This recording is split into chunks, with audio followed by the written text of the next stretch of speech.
those three things, no matter how advanced the firing gets, remain fundamental, whether you're a basic officer at the academy or you're doing something more tactical like a SWAT team. You would retain those three fundamentals to make sure that you're able to get your rounds on target. Let me stop you there for a second. Let's talk about civilians, okay? The three fundamentals that you're talking about, they also apply to civilians, is that Yes, correct? anyone who shoots a firearm. Okay, so we'll talk just generally, not specifically law enforcement. It's going to be the same between law enforcement and a civilian, correct? Correct. All right, so let's talk about the three different parts. Okay, so just to familiarize you with the mechanics of the weapon, this is not actually staged to be ready to fire. Of course, it's a little convoluted with the strap there. But it has a front sight. Usually the front sight sits here. It's been pulled back because the slide has been locked back. This ejects bullets when you shoot it. So every time you shoot it, this slide comes back automatically and the casing falls out and it rechambers so that this part of the weapon would be here. So I just want you to know that. This is where the front sight would be. This is the rear sight.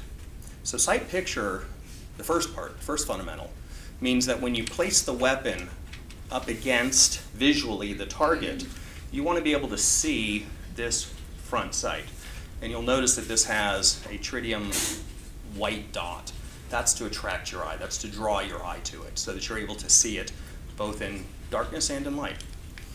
This rear sight also is painted white because the second part of this is once you place the weapon visually against your target, your eye needs to take the front sight and place it evenly between the rear sight.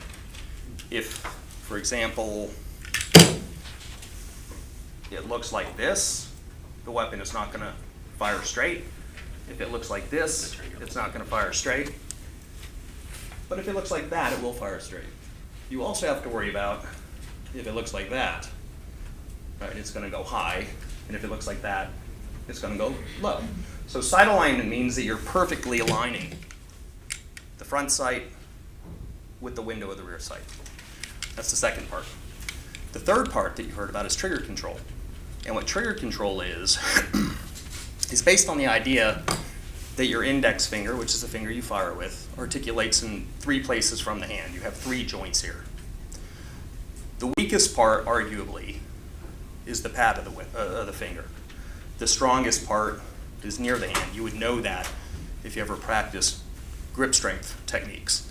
It's this part of the hand where your power is. But that's not the part of the hand you should shoot with.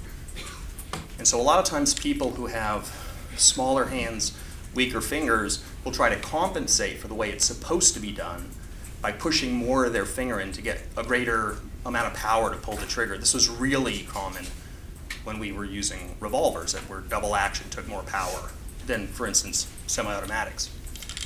The proper trigger control brings the pad of the finger straight back. And it does that so that you don't pull the weapon, right? So if I have this weapon coming straight back after setting up my sight picture and my sight alignment, I should be able to stay on target when I pull the trigger. If I push too much of my finger in, what happens is it pushes the weapon, and that's what they call, or I think you heard the term slapping the trigger. Slapping the trigger. Let me stop you just for 1 second. You have both hands together. Yes. Is there a term for that? We typically call that marrying the hands, and the reason for that is to provide stability for the weapon, of course, because when the weapon fires, it's an explosion, and you want to keep control of it. So marrying the weapon tends to be one hand grabbing the grip. You can see this empty space here. The strong hand of my support, or I'm sorry, the strong part of my support hand fills that space and wraps around. So this is the marrying position.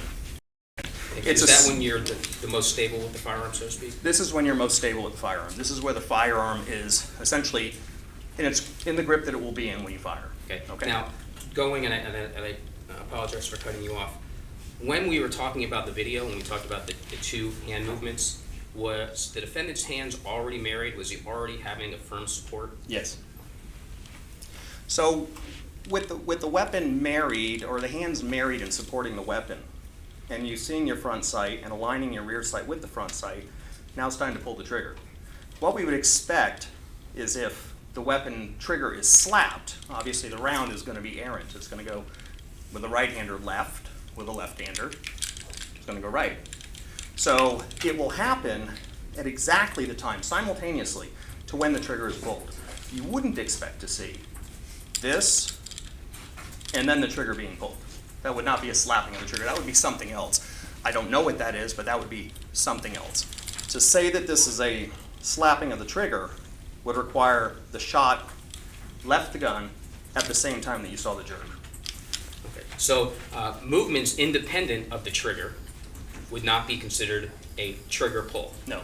Okay. And movements independent would not be consistent with a trigger slap. No.